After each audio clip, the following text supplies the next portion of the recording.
मित्र, आज थोडंसं तुमच्यावर शेअर करायची इच्छा आहे. 11 वर्षापासून काम करतो. आता स्वतः वास्तूच्या विजिट्सला जास्त जात नाही. अगदी फार कमी काही अगदी लोक अगदीच आली स्पेशल वगैरे, तर स्पेशल म्हणजे काही इम्पॉर्टंट कॉन्टॅक्ट्स वगैरे घेऊन आले तर मी स्वतः जातो. नाहीतर युजली माझ्या हाताखाली जे ट्रेन होतात त्यांनाच मी पाठवतो. पण त्या सगळ्या कामाची रिस्पॉन्सिबिलिटी मी घेतो. माझ्या हाताखाली ट्रेन झालेल्या लोकांची रिस्पॉन्सिबिलिटी मी घेतो आणि त्यांना काही चुका करायला देत नाही. त्यामुळे माझ्या फर्दर जे क्लायंट्स आहेत त्यांना रिझल्ट्स येतात. माझ्या थोड्याशा अशा म्हणजे ऑब्झर्वेशन्स, आणि या थोड्या ऑब्झर्वेशन्स मी तुम्हाला सांगतो, एक्सपिरियन्सेस. ऍक्च्युली गुजरातमध्ये, सुरतमध्ये माझा एक मित्र होता. तर तो माझ्यावर खूप वास्तूचं डिस्कशन वगैरे करत होता. म्हणजे अजूनही आहे, खूप डिस्कशन वगैरे चालू असायचं त्याचं. त्याच्या आजोबांनी सुरतमध्ये एक बंगला बांधलेला आणि ही लोक सगळी एंटायर फॅमिली तिकडे राहत होती. आजोबांचा डेअरीचा बिझनेस होता, भयंकर प्रॉफिटेबल आणि भयंकर चांगला, आणि अगदी म्हणजे नगर सेट टाईप होते त्याचे आजोबा. त्यामुळे तो बंगला वगैरे अगदी चांगल्या पॉश एरियामध्ये त्यावेळी असं साधारण एक 80 वर्षापूर्वी त्यांनी तो बंगला बांधलेला. आणि त्यांना 2 मुलं होती आणि ते सगळं अख्खा कुटुंब त्या बंगल्यामध्ये राहायला गेले. ते राहायला गेल्यावर पहिलं एक त्यांना असा एक्सपिरियन्स झाला की 3 वर्षात त्यांचा धंदा लॉसमध्ये झाला. आता समजा, तुम्ही लक्षात घ्या, दुधाचा धंदा आहे. दुधाचा धंदा जर लॉसमध्ये जात असेल तर अक्षरशः कोणतरी चोरी करतं हे समजून घ्या. पण हे तर आजोबा स्वतःच बसायचे गल्ल्यावरती, चोरी करण्याचा चान्सच नाही. पण तरी तो धंदा लॉसमध्ये जायला लागला असं त्यांच्या लक्षात आलं. पुढच्या 10-1 वर्षात तो धंदा बंदही झाला. 2 मुलं होती म्हणजे त्यावेळेला ते साधारण 40च्या पलीकडे होते. आणि एक मुलगा अकस्मात गेला धंदा बंद झाल्यावर. म्हणजे तुम्ही लक्षात घ्या, बिल्डिंग ते घर बांधल्यानंतर 13 वर्षात एक मुलगा गेला. त्याची एंटायर फॅमिलीची रिस्पॉन्सिबिलिटी दुसऱ्या भावावरती आली. त्यामुळे धंदा पण गेला. आता हा जो मुलगा होता तो पण वडिलांवर काम करत होता.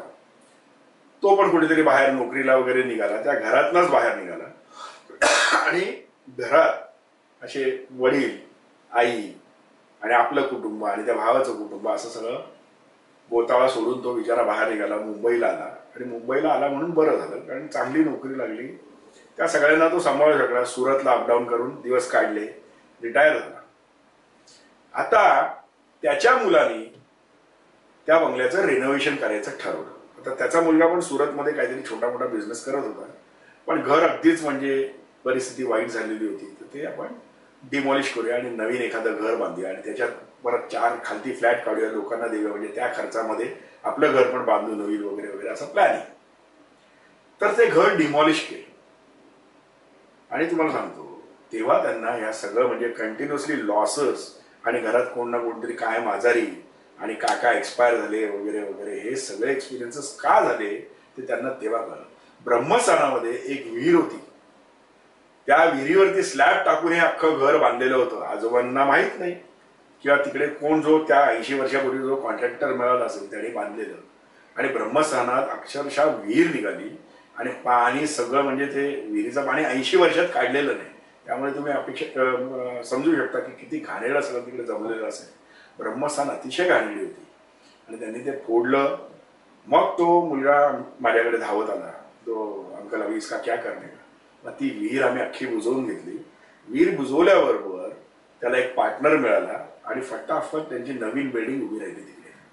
तर ब्रह्मस्थानामध्ये जर असं काहीतरी विहीर किंवा पाणी वाहतं, सांडपाणी असं काहीतरी झालं की किती नुकसान होतं ते मला त्यावेळेला जरासं म्हणजे मी हल्लो होते सगळं बघून. कारण फॅमिलीत धंदा गेलेला होता, अकस्मात लोक मरत होती, कायम आजार पण चालायचं घरात.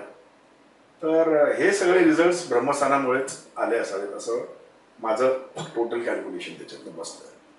तसंच अजून एका ठिकाणी नॉर्थ ईस्टला एकाच्या घरात टॉयलेट होता. आता हा माणूस ना मुंबईमध्ये आर्टिस्ट आहे आणि ऍड एजन्सीज मधनं काम करतो. ते एक फार मोठा प्रोजेक्ट त्याला त्याच्या बॉसने प्रॉमिस केलेला होता आणि मला त्याने बोलवलं, कारण काम होत नव्हतं.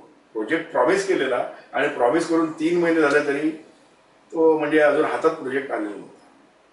तर तो प्रोजेक्ट हातात आला असता तर त्याला म्हणजे चांगले 10-12 लाख रुपये 2 महिन्यात सुटणार होते. आणि त्याचं म्हणजे ओव्हरऑल त्यांनी मला येऊन सगळी त्याची जी लाईफ स्केच सांगितली. प्रत्येक गोष्टीमध्ये भयंकर स्ट्रगल. कुठलीही गोष्ट केली तर ती पहिल्या शॉटला सक्सेस होणारच नाही असं त्याला दिसत होतं. म्हणजे जिकडे लोक 4 आण्याची मेहनत करून रुपया कमवतात तिकडे हा 2 रुपयाची मेहनत करायचा आणि 8 आणे पण कमवायचा नाही, 40 पैशातच राहायचा. तर त्याचं ते एक म्हणजे दुःख होतं. तर मी घरी गेलो तेव्हा मी पाहिलं नॉर्थ ईस्टमध्ये म्हणजे आपण ज्याला ईशान कोण म्हणतो तिकडे टॉयलेट होतं त्याच्या घराला. तर थोडंसं तिकडे मी पिरामिड्सचं वर्क काम केलं आणि त्याला मी बोललो काय म्हणजे तुझं ऍक्च्युली अपेक्षा काय. बोलतो मला हे कॉन्ट्रॅक्ट मिळालं पाहिजे. हे कॉन्ट्रॅक्ट मिळालं तर मी म्हणजे फार म्हणजे फायनान्शियली पुढे निघून जाईल. कारण हे कॉन्ट्रॅक्ट आत्ता तरी ऑन द सरफेस म्हणजे आता जे सांगतात त्याच्यावरनं मला वाटतं याच्यातनं मला 12 लाख रुपये काढता येतील. तर मी ते पिरामिड्स वगैरे लावून शिफ्टिंग वगैरे टॉयलेटचं केलं आणि 3 दिवसात त्याचा मला फोन आला. अक्षरशः 3 दिवसात की साहेबांनी बोलवलंय आणि ते कॉन्ट्रॅक्ट दिलं आणि कॉन्ट्रॅक्ट जवळजवळ 22 लाखाचं होतं. जे 12 लाखाचा तो विचार करत होता ते 22 लाखाचं कॉन्ट्रॅक्ट होतं. 2 महिन्यात काम करायचं होतं. ते जवळजवळ 3 महिन्याचं काम होतं. पण तो म्हणजे तुम्ही विचार करा ना 3 महिन्यात जर 22 लाख रुपये मिळणार असले तर तो फार आनंदी होता. असे काही एक्सपिरियन्सेस आम्ही पाहिलेले आहेत. आता फॉर एक्झाम्पल एका ठिकाणी मी गेलेलो तर मास्टर बेडरूम फार प्रशस्त घर होतं. मोठं 3-3.5 स्क्वेअर फीटचं घर होतं आणि दोघंही नवरा बायको चांगल्या ठिकाणी मुंबईमध्ये नोकरी करतात. त्यामुळे चांगला पगार आणि असं 3,000 स्क्वेअर फीटचं घर ते अफोर्ड करू शकतात. तर मी तिकडे जाऊन पाहिलं तर त्यांचा जो आणि हे दोघं म्हणजे अतिशय ब्रिलियंट कर्तबगार. एकच मुलगी एक मुलगा पण असेल दोघं आणि पोरं पण हुशार आणि हे दोघं हुशार पण कायम भांडणं. त्यांचं एकच होतं की आम्ही का भांडतो ते आम्हाला कळत नाही. तर मी त्यांच्या घरी गेलो तर त्यांचा मास्टर बेडरूम साऊथ ईस्ट मध्ये होता. आग्नेय कोणमध्ये मास्टर बेडरूम. मी त्यांना म्हटलं साऊथ वेस्ट मध्ये तुमचा मास्टर बेडरूम पाहिजे. पण त्यांनी तिकडे टीव्ही रूम बनवले. म्हणजे लोकांकडे असं असतं की वेगळा रूम टीव्ही करता टीव्ही रूम बनवलं ते करता येणार नाही. मग मी आमचे पिरामिड्स वापरून शिफ्ट मॅक्स म्हणून एक पिरामिड असतो ते वापरून त्यांचं बेडरूम व्हर्च्युअली साऊथ वेस्ट मध्ये आणलं.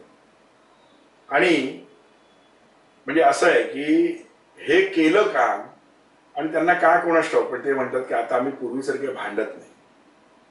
तर असे वेगवेगळे एक्सपिरियन्सेस मला आलेले आहेत. पुढे पण तुम्हाला कधीतरी एक्सपिरियन्सेस सांगेल.